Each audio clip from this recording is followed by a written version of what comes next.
Pork belly burnt ends are so slept on in the barbecue game, it's probably one of the best bites of barbecue you could ever have.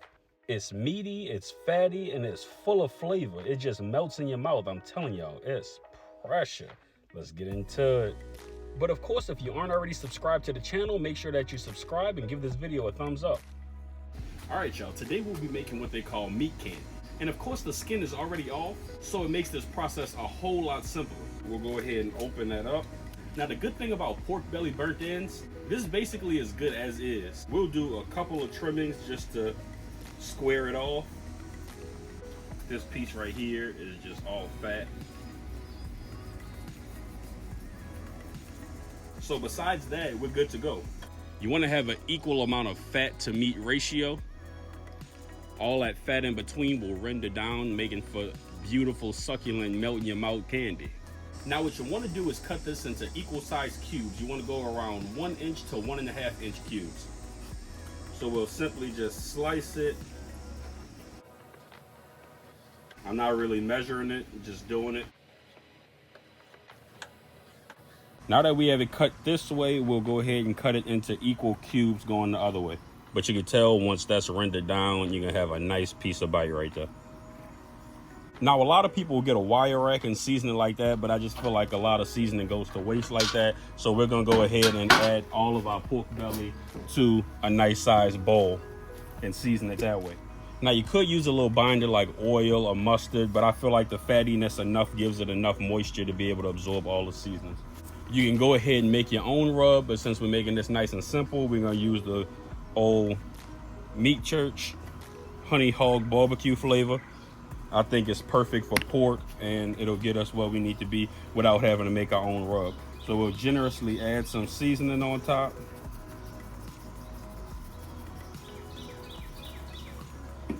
Give it a good mixing. And this is why I like to do it in a bowl, so we don't waste any of that seasoning dropping on the pan. Everything gets absorbed into our meat. Add a little bit more.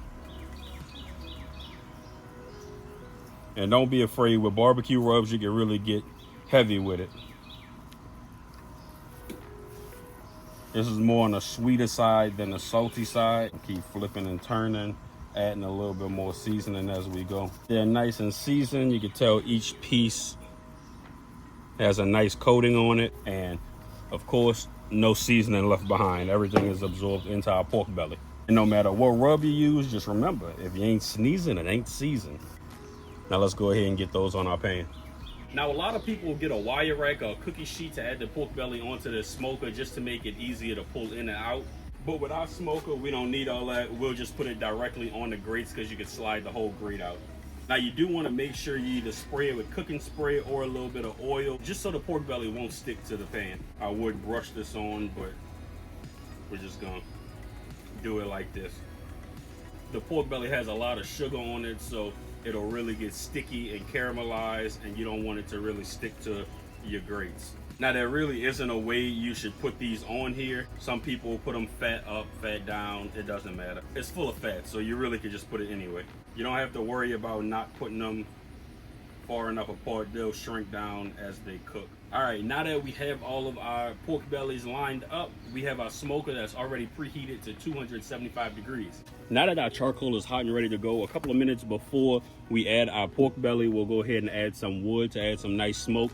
I went ahead and added some hickory. It'll give it a nice smoky flavor, along with some apple wood to give it that fruitiness, to give it that sweetness. You could also use things like cherry wood. That works perfectly fine with things like pork as well. Really, any type of fruit wood will give you what you're looking for.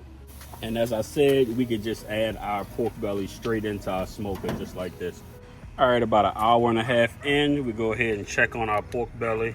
Usually at this point, if they're starting to dry out, we'll baste them up, but they're looking pretty good right now. But I'm gonna still show y'all. This is usually the baster I use. You can use water if you don't have it, or your favorite baster. This one's Cajun certified, Cajun barbecue flavor. It has a spritzer version where you can spray it, or you can have a stream. So we're just gonna go ahead, just for the purposes of showing y'all, I'm gonna go ahead and baste them up and spray them Still needs a lot of rendering to do, but right now we still looking good. We're gonna let it go for another hour and a half or so and then check it again. Now, I know a lot of people will be intimidated by using a smoker, but you can do this whole process in the oven inside, never have to step foot outside. Although the smoker offers a beautiful flavor from that hickory and that cherry wood, if you don't feel like using the smoker, be my guest and go in the oven. We'll follow the same process. Cube up your pork belly, season it, add it to a wire rack. You'll put that wire rack in the oven on 275. Make sure you put it on the top shelf. From there, you want to put a pan underneath on the second shelf. You don't want that fat dripping down to the bottom of your oven. So now that the oven is at 275, let it cook for an hour and a half. At that hour and a half mark, we'll check it to see just where we at. If it's dried out, you want to add your favorite baster. Most of the time, it won't be dried out. You won't even need a spritzer at all. But if you do, that's the time to do it. Then we'll put it back in for another hour and a half or so. And at this point, it should read about 175 degrees internal temperature. Add your pork belly to a deep dish pan. Then we'll add the things like the brown sugar, butter, all that. Cover it up with foil, put it back in the oven for another hour and a half or so. From there, again, we'll take it out, remove any liquid that's in it, and then add our favorite glaze, whether that be barbecue, Thai chili, whatever, pepper jelly, whatever you choose. Then we'll put it under the broiler uncovered for about 10 minutes just to let that glaze caramelize and really stick to our pork belly. And from there, you're good to go. Now, again, if you have a smoker, I highly recommend it because the flavor from that cherry or apple or hickory that you're using is just gonna elevate that pork belly to a whole nother level that you can't get in the oven. That's the downside, but I guarantee the oven is 10 times easier. Now, at this point, we're 3 hours into our cook, and this is what we have.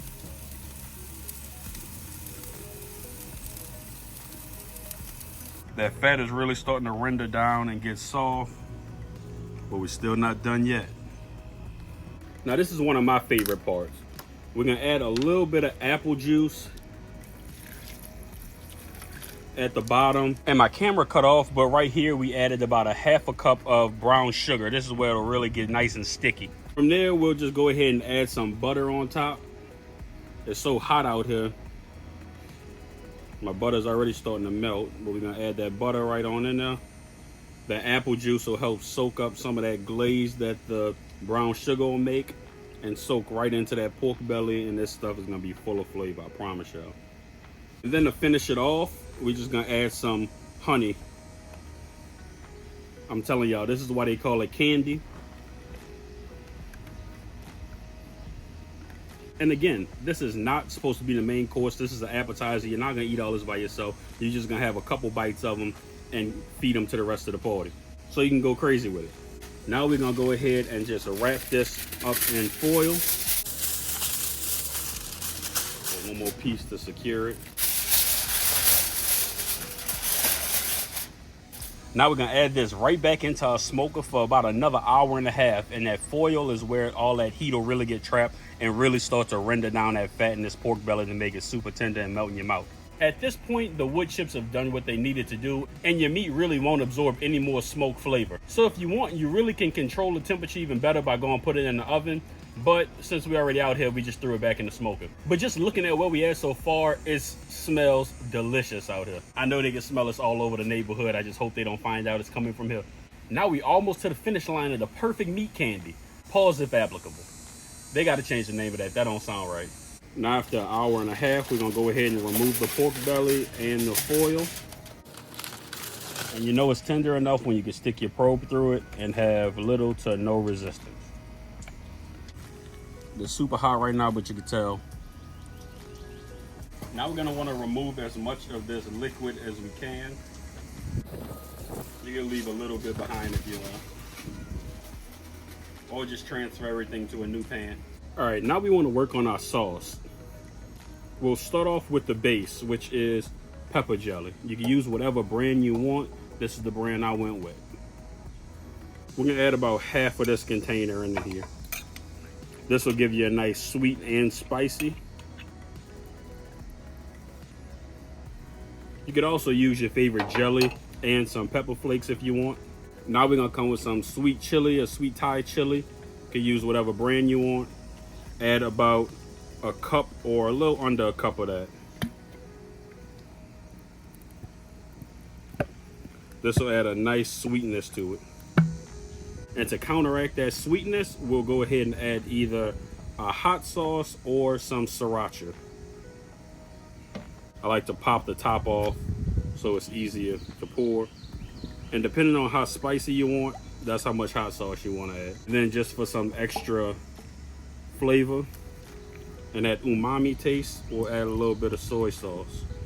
Now we're gonna go ahead and mix this together until our pepper jelly is smooth. And this will make for a great glaze to go on top of that pork belly. Taste it. With a dish so full of sweet, you want to add things that'll counteract it and make the whole dish balanced. That's why we're going with some hot sauce and a pepper jelly. Not only is that pepper jelly sweet, but it has a nice kick to it. And the pork belly itself has all that fat in it, so it's already gonna have a nice salty flavor to it. So we need that salty, sweet, and spicy to make the perfect balance for this treat. And this is the glaze that we'll be left with. This will caramelize perfectly on that pork belly once we do our final run. I'm telling y'all. And again, you can always adjust this to your preference, but always make sure that you're balancing the flavor so everything comes together perfect in the end. Take your glaze, add it all on top. Now we're gonna be careful to mix it up to make sure our pork belly doesn't break apart, but we want to mix it to make sure everything gets well coated. From here, we'll pop it back in the smoker for about 10 to 15 minutes just so this glaze will caramelize and really stick to the pork belly. Once we pop it out, we're left with our final product.